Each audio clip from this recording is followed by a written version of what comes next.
Okay. Decided my lighting's screwed up no matter what I do. But I've also decided I'm not going to worry about it until my videos start getting the hundreds of views instead of just, 10 views. Okay, I have another announcement to make about the first Oscars. Mainly that these films I'm about to mention aren't lost. There are copies in existence. But as far as I can tell, there's a copy in the Library of Congress or sometimes in like an art museum or something, and no other copies.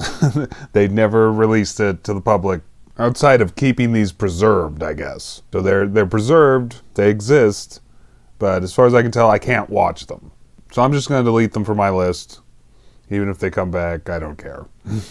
The first one is Chang, which was up for Best Unique Artistic Picture. I think I read that one was in the Art Museum of New York or something, and there's no other copy.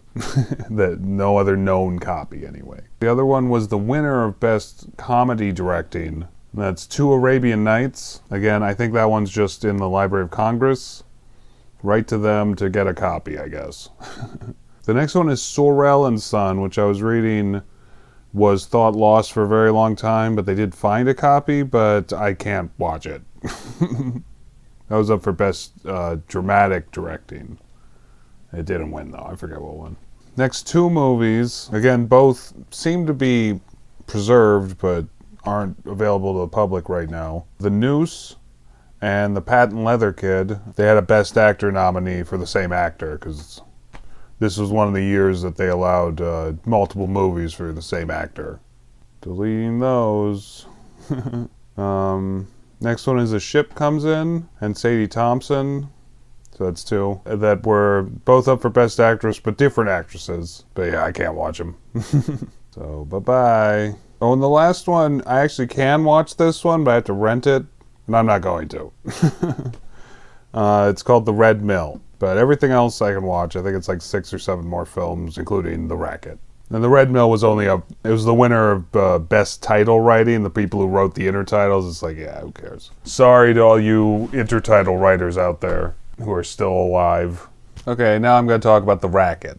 This was up for Best Picture, and it's an early crime drama, I guess. I say I guess because it actually had a lot of comedic tones. I actually thought it was a comedy at first, but it definitely winded up being a drama. Or maybe not a comedy exactly, but it definitely was more lighthearted at first, to the point that it definitely didn't feel like a drama. So the story is basically about this cop who's trying to take down this crime syndicate, and it's ruled by this mobster who every time the cop takes him down or whatever, arrests him or whatever, there's someone immediately shows up and is like, oh, I have the document right here that says that he didn't do it or whatever. It was even though he obviously did do it, but it was always he was always one step ahead of this cop pretty much. And it was doing a shifting perspective, so it was showing the cop's perspective, and it was also showing the crime boss's perspective, and it was also showing this lady's perspective, who I think was a reporter. Outside of kind of being a love interest, I felt she didn't really have anything to do with the story. I thought story-wise this was pretty good. It was made before they were really making mob movies or anything like that. If you look it up, I'm pretty sure they still say that the first Mafia movie was Little Caesar that came out, I think, in 1931, maybe, which was a few years after this one came out. So this is like a pre-mob movie, I guess, because it doesn't quite fit the formula for mob movies. It almost does. I think there was one I watched earlier that was much closer than this one was. The problem is the tone. Like I said, it starts out being almost comedic, and there's some parts that I felt like maybe there was a talkie version of this, and I looked it up and there isn't, but they were showcasing this band at one point, and there's lots of musical stuff going on and people dancing and everything. And I guess that was just the point when the band at the movie theater was just supposed to go nuts, essentially. It lasted too long, this sequence too, and that was another issue. Oh, but really the story itself I felt was pretty good, and if they wanted to remake this for a modern day it would be better, just because the way they did it then, it definitely was a product of its time. And all I can say is that I didn't know better. And it was mostly the shifting tone, but also the shifting story, I guess, because it just kept feeling like the cop would make all these plans and then they'd finally go through, but then at the last second then something would come up and be like, oh, actually you can't arrest him now. You have to try something else. go back to the drawing board. Felt almost like you're watching like a mini-series or something. Just that like every episode would have been him trying to do something, then it didn't work. Next episode he tries to do something else, then it doesn't work.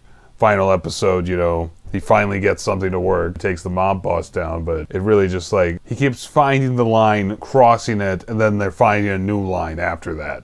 And I feel like with a more modern day perspective and filmmaking techniques, it could be a lot better told. At the same time, if you've seen The Departed, I would say that's almost like a modern day retelling of this, with a lot more blood and gore and even dirtier cops or whatever.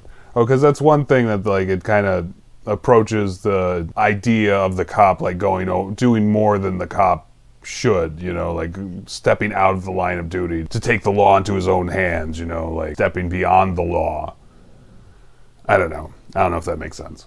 But he doesn't quite get there anyway, so it doesn't do that. This isn't Serpico or whatever. But because of the tone and also like the almost childishness, I would say, it's really lacking in a lot of ways. Lacking isn't quite the word. It's just wrong. That's it. It's wrong because the tone is wrong. Because it does this lighthearted approach that makes it feel more like you're about to watch a comedy, and then just slowly gets more dramatic, but never quite reaches like the drama or the intense emotion that it needs to like really tell this intense story of this cop kind of losing his mind as he's trying to catch this guy and really pin this guy or pin something on this guy. It just never quite gets there. It's almost there. It almost becomes the right movie, but it never gets there. Oh, and also this was a silent movie, but like there was so many intertitles that it was practically a talkie. That's why I kept thinking, like, is there a talkie version of this that I could be watching instead? Just because, like, it was just constant conversations, but because of that, there's just constant intertitles, and you can have too many intertitles. Buster Keaton once said in an interview that they were always trying to make it so they used as little intertitles as possible because they knew it was just a distraction, and it becomes a distraction in this. But I think it's really hard to tell this complex a tale without the use of sound. But, you know, they couldn't help it. You know, but it was definitely like a sign of the times, or the shift of going from the silent era to the talkie era, or the sound era, whatever historians refer to it as. That people definitely wanted these more complex stories that you needed sound in order to tell correctly, I think. Oh, the acting stood out in this one, even though it is a silent movie. No one was ever overacting, which was something that I often find in silent movies, because like I said, it was the period of melodrama, because without the use of sound, you had to overact to really make sure you were getting your point across, essentially. But here they were not doing that. Maybe that was because they were overusing intertitles, you know, that they knew that they were getting their point across in other ways. They could act normal, almost. So yeah, this had a really good acting and a really good story, even though the tone was completely wrong, and I would say some scenes were like too long or too gimmicky,